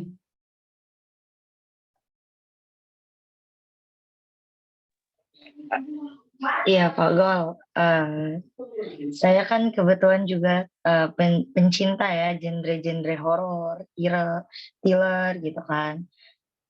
Yang mau saya tanyakan ini, saya memang belum pernah nih Pak Gol menulis. Ya, ayo open mic lagi, nutup tuh. Mbak Mutia, suaranya. Ya, silakan. Menulis genre horor ya Pak Gol, Ya. belum pernah. Belum pernah ya? Saya lebih mau nanya tips gitu. Cuman merasa tertantang gitu, coba sekali-sekali gini. Mau nanya tips gitu gimana supaya menimbulkan rasa percaya diri dengan tulisan kita gitu Pak Gol. Karena sering kayaknya ini tulisanku nggak enak gitu ya dibaca gitu. Gimana gitu Pak Gol biar bisa menimbulkan rasa percaya diri itu Pak Gol. Tadi di Medannya di mana? Di Medannya, Mbak Mutia. Jadi gini, coba tulisnya tengah malam. Misalnya di dapur. Kalau dapurnya di rumahnya misalnya ada dapurnya, coba ketik di ruang makan. Ngetik, bayangkan misalnya nulis kasar dulu lah. Nulis misalnya latihannya ya, misalnya aku melihat pocong. Pocong itu menakutkan. Nah, rasakan kalau ibu sudah mulai bergetar gitu ya, merasa terganggu dengan kalimat-kalimat itu, nah itu udah bagus tuh. Nanti diubah tuh. Bukan aku melihat pocong, aku melihat tubuh manusia yang terbungkus kain kafan berjalan di dapur. Nah, ternyata betul yang dikatakan pemilik rumah sebelumnya, bahwa dia menjual kepadaku karena di dapur sering ada suara-suara aneh. Malam ini terbukti itu benar. Nah, cobain dulu kayak gitu. Mbak Mutia. Jadi, kalau yang nulisnya udah mulai merasa ada terganggu, merasa ada sosok lain hadir, itu awalan yang bagus. Dan kita tahu bahwa itu tidak ada baca doa, menulis maksudnya untuk hiburan, menitipkan pesan-pesan moral, seperti itu ya, Mbak Mutia ya. Gimana Mbak Mutia? Iya, Pak Gol, terima kasih Pak Gimana Gol. sih di Medannya? Di Kota Medannya Pak Gol. Kota Medannya ya. Suka jalan ke lapangan Merdeka malam-malam. Ke stasiun, ke dari lapangan Merdeka, kota-kota tua ya. Di situ nyobain susuri malam-malam gitu ya. Saya dulu waktu muda begitu, nyusurin misalnya ya tentu sambil berdoa, bukan bermaksud menantang ya, tapi maksudnya menangkap suasana itu yang harus dipindahkan. Ya paling terbaru tuh tadi saya sengaja tidur di hotel murah, hotel tua, bukan hotel murah lah, hotel tua yang sudah ketinggalan zaman, tapi menarik untuk jadi setting lokasi. Nah, saya tidur di sana, gitu ya. Oke, Gabriel Gunason. Silakan dibuka mic-nya.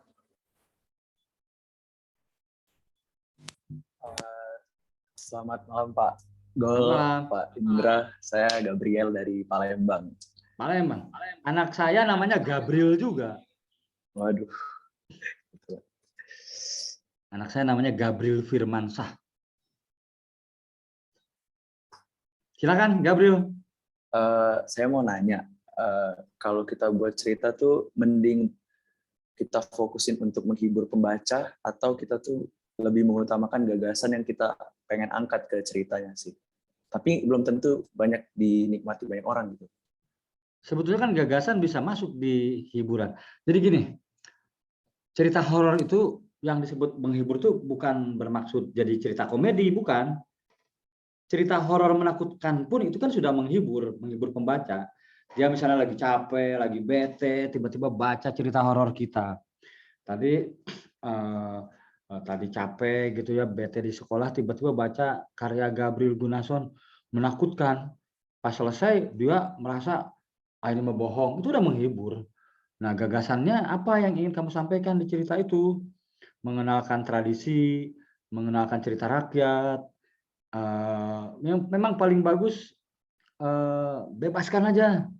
Kayak saya tuh kan tiba-tiba bikin malam terakhir itu pertemuan terakhir si tokoh aku dengan Noni Belanda. Nah, Noni Belanda ini ada nggak hantunya? Nggak ada, tapi sering beredar di masyarakat, di rumah-rumah tua, di hotel-hotel tua, sering ada hantu-hantu orang Eropa yang dulu dibunuh di situ, dan sebagainya.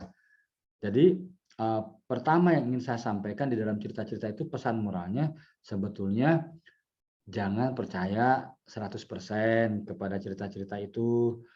Kita harus berani. Kadang-kala di cerita malam terakhir itu sebetulnya tentang perselingkuhan. Jadi jangan berselingkuh. Nah, kamu apa gagasannya? Ya. Jadi sekali lagi cerita yang menghibur itu tidak selalu harus komedi. Ya. Oke. Nah, ini saya mau jawab dulu di kolom chat. Satu lagi dari Muhammad Iqbal. Thank you ya Gabriel ya. Apakah dalam cerita horor mini boleh membuat pesan moral tapi dengan menciptakan satu atau beberapa teori atau harus jelas apa yang harus dihadapi? Rumit nih pertanyaannya.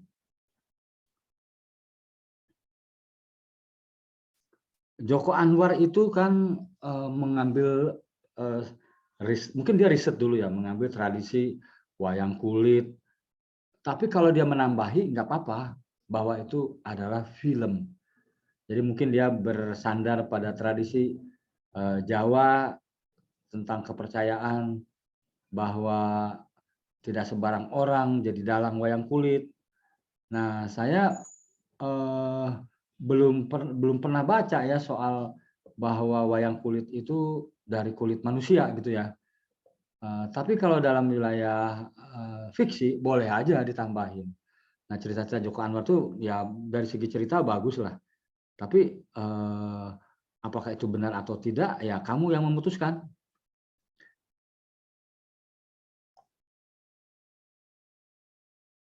Siti Robiah, tumben peserta Zoom dikit.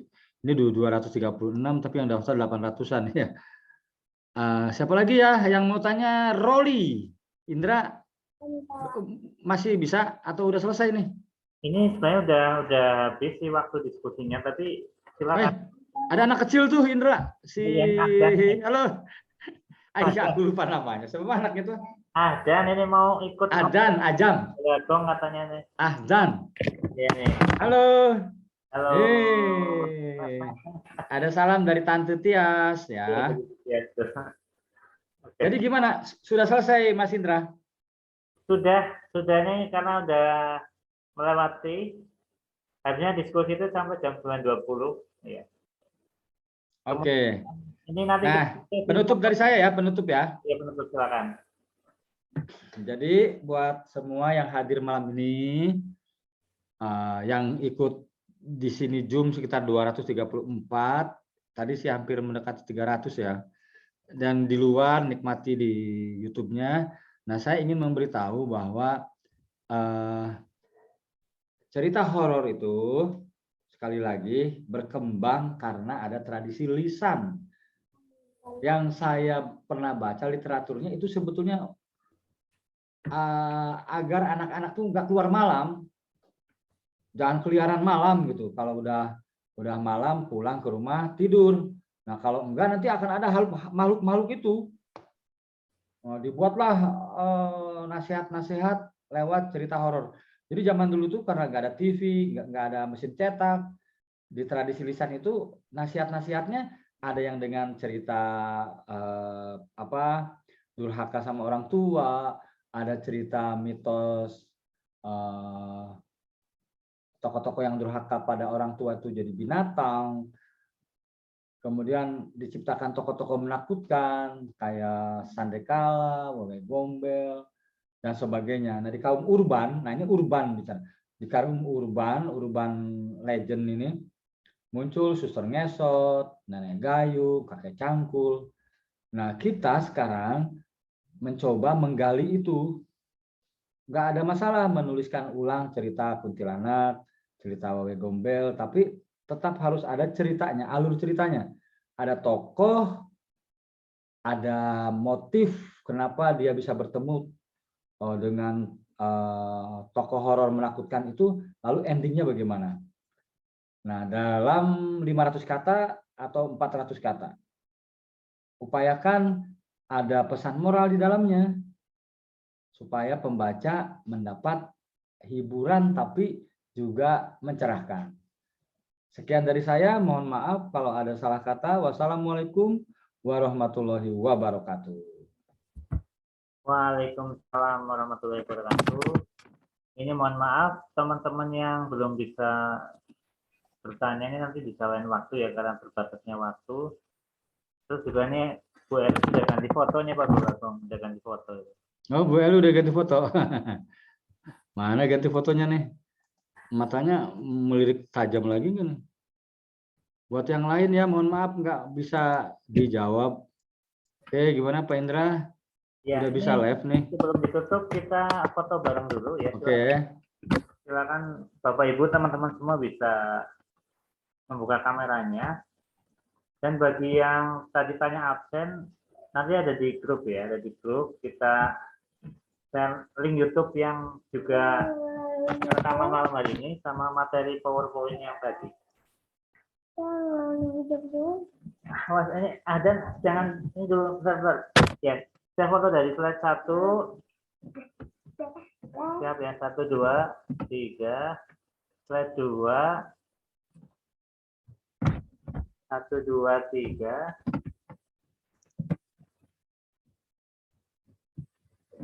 Slide 3. 1 2 3.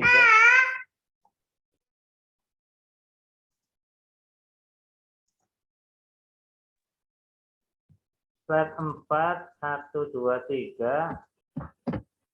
Slide 5. Slide 6. Slide 7. Slide 8. Slide 9.